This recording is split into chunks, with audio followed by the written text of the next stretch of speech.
अमीर मुआविया है। हज़रत अमीर मुआविया रज़ियल्लाहु अन्हु ने एक नेवल फोर्स बना दी और एक बहरिया जो है वो उन्हीं के जमाने में बनी।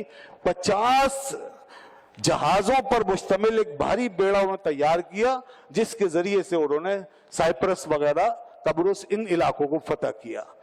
और उधर जो बेजेंटाइन्स गवर्नमेंट थी, हुकूमत थी, उसको जो है उन्होंने बाकायदा वहां हमला किया और उनको मुस्तकिल, क्योंकि वहां से मुस्तकिल खतरा था।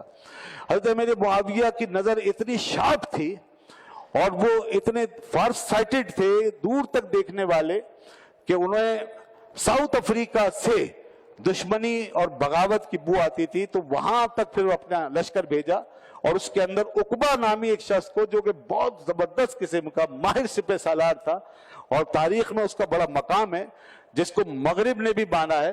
हज़रत अमीर मुआविया की दूरबीनी थी कि उन्होंने उनका इंतखाब किया। ये साउथ अफ्रीका सारा उस वक्त जो है ज़ेरे नगीने इस्लाम आ गया। मिस्र ऑलरेडी था। फिर इसके बाद एशिया की तरफ जो आप बढ़े हैं तो काबुल और हेरात तक, यहां तक अफगानिस्तान तक आपकी फौजें आ गई और ये पूरा इलाका एशिया का ये इस्लाम के झंडे के नीचे आया। समरकंद, बुखारा, उसके अतराफ की सारी रियासतें, वो इलाके जो पहले फतह हो चुके थे, फिर उनमें जो कमजोरियां आई तो आपने अपनी जबरदस्त हिकमत अमली के जरिए से वहां ऑपरेशन किए और सारी बगावतों को कुचल दिया। तो इसलिए मैंने कहा था बीच में कि आपके दौर में दुनिया के एक कोने से लेकर दूसरे कोने तक ये एक बहुत बड़ी सल्तनत थी, जो एक यूनिटी की तरह एक हुई हुई थी और एक झंडे के नीचे ये पूरी कौम मुत्तफिक थी। और इतनी बड़ी, एक इतना बड़ा निजाम इसके हवाले से चल रहा था कि तारीख में ऐसी मिसाल आपको नहीं मिलेगी। ये 20 साल दौर की उनकी जबरदस्त कामयाबी थी। उन्होंने इंतजामी सलाहियतें जो उन्होंने इख्तियार की, उसके तहत उनके अंदर एडमिनिस्ट्रेशन की ऐसी बसीरत थी कि वो ये जानते थे कि इतने बड़े इंसानों के इस ग्रोह को, इस अंबुह को चलाने के लिए मुझे मुख्तलिफ ऑफिस चाहिए, इदारे चाहिए, मुख्तलिफ इंतजामी इदारे मुझे बनाने पड़ेंगे। चूंकि उनका जहन जो था बहुत आगे भी देखता था, तो लिहाजा वो इदारे बनाए जो अब तक नहीं थे। मिसाल के तौर पर पोस्टल ऑफिस को उन्होंने बड़ी तरक्की दी है और पूरी ममलुकत के अंदर उन्होंने बाकायदा मुरासलत का इदारा, डाक का निज़ाम कायम किया। उन्होंने ब्यूरोक्रेसी का वो निज़ाम कायम किया जिसके तहत ममलुकत के निज़ाम को चलाने के लिए मुख्तलिफ इंतजामी यूनिट बने, उसके अंदर अफसरान बिठाए गए जो बाकायदा रेवेन्यू की कलेक्शन और उसका सारा हिसाब किताब करते थे। ये काम उन्होंने किया। इसके अलावा उन्होंने लोगों से टैक्स हासिल करने के बहुत शानदार तरीके इख्तियार किए, जिससे कि टैक्स लेकर के लोगों से गरीबों के फलाह बहबूद के लिए उसको इस्तेमाल किया और गरीबों पे इस्तेमाल किया। और इस तरह रियासत के अंदर जो नामवारी की कैफियत पैदा हो जाती है उसको उन्होंने कवर कर दिया। लिहाजा न कोई ऐसा गरीब न बहुत ज्यादा ऐसे अमीर के रियासत बिल्कुल डिसबैलेंस हो। ये एक उन्होंने तवाज़ुन का माहौल कायम रखा, फाइनेंस के हवाले से और रेवेन्यू के हवाले से, आमदनी के हवाले से। एक तरफ सरहदें थी कि बिल्कुल मुकम्मल महफूज और दूसरी बात अंदरूनी खाना इंतजामात थे कि बड़े सिस्टम के साथ वो चल रहे थे। इससे पहले तक लोग ये सब कुछ नहीं देख पाए थे क्योंकि अंदरूनी तौर पर बड़ा इंतशार और खलफशार रहा था। हमें मालूम है तारीख का वो हिस्सा कि जिसमें के मुसलमानों के अंदर इख्तिलाफात बढ़ गए थे। तो हजरत उस्मान गनी रज़ियल्लाहु अन्हु की 6 साल दौर हुकूमत के बाद फिर मजीद जो 6 साल गुजरे थे, उसके बाद से लेकर हजरत अमीर मुआविया तक के ज़माने तक मुसलसल मुसलमान बेचैनी और इस्तिराब का शिकार थे, क्योंकि यहाँ बहुत सारे लोग सर उठा करके निकल आए थे जिन्होंने मुख्तलिफ फितरों में मुब्तला कर दिया था, गिरोह बना दिए थे जो काबू में नहीं आ रहे थे। यहाँ तक के ऐसे ही मुतशद्दिद और इंतहा पसंद गिरोहों ने बाज बड़े बड़े जलील कदर लोगों को शहीद कर दिया था और उनको मार दिया था। हजरत अली रज़ियल्लाहु अन्हु भी इसी वजह से शहीद हुए। ऐसे ही एक इंतहा पसंद गिरोह जो है जिसको खारजी कहते हैं, वो हजरत अली रज़ियल्लाहु अन्हु पे हमला आवर हुआ, आप शहीद हुए। और इसी तरह कई असहाब जो हैं वो शहीद हुए हैं। और इसी तरह कुछ लोग जो हैं, कुछ लोगों की हिमायत को आड़ बना करके एक रखना पैदा करते थे, अपने आप को वो अहले बैत अतहार का दिलदादा और हमनवा समझते, मगर उन्होंने भी एक ऐसा ग्रोह बना लिया था کہ جو بالکل महाज़ाराई के लिए हर वक्त तैयार था, यहाँ तक कि उनकी शिद्दत पसंदी का आलम ये कि एक तरफ वो अहले बैत अतहार का झंडा उठाए हुए और उनके नारे लगाते, और दूसरी तरफ जब इमाम हसन मुश्तबा जो उन्हीं अहले बैत अतहार के सरखेल और इमाम वक्त थे और उस वक्त सुप्रीमेसी सारी जिनके पास मौजूद थी, उन्हीं के मुकाबले में उस वक्त आ गए जब इमाम हसन मुश्तबा हजरत अमीर मुआविया से सुलह करके आए, तो इन लोगों ने उनके इस फैसले को कबूल नहीं किया, यहाँ तक कि उनकी मुखालफत की और उनके ऊपर इल्जाम लगाए। तो इस तरह शिद्दत पसंदी की कुछ लहरें थी। हजरत अमीर मुआविया रज़ियल्लाहु अन्हु ने हजरत इमाम हसन मुश्तबा ने रामवार की, अमीर मुआविया को मौका मिला तो उन्होंने फिर ऐसी झाड़ू फेरी कि ये सारे फितने जो हैं कुचल के रह गए और जेर जमीन दफन कर दिए गए, और 20 साल तक उन्होंने किसी को सर उठाने का मौका नहीं दिया। ये जबरदस्त उनकी हिकमत अमली कि इतनी बड़ी दुनिया के अंदर निजाम को कायम रखना, हुकूमत को कायम करना, यूनिटी को कायम रखना, ये उनके तदब्बुर और फहम व फिरासत की दलील थी। इसलिए दुनिया ने उनकी इन सलाहियतों को माना है, और आप समझ सकते हैं कि इसके नतीजे में आलम इस्लाम कितना मजबूत हुआ। हजरत अमीर मुआविया ने ऐसे ही माहौल दिया, तो उसके बाद जो इल्मी तरक्की हुई है उसका नतीजा बाद में आलम इस्लाम ने देखा, और आज तक हम उससे इस्तिफादा कर रहे हैं।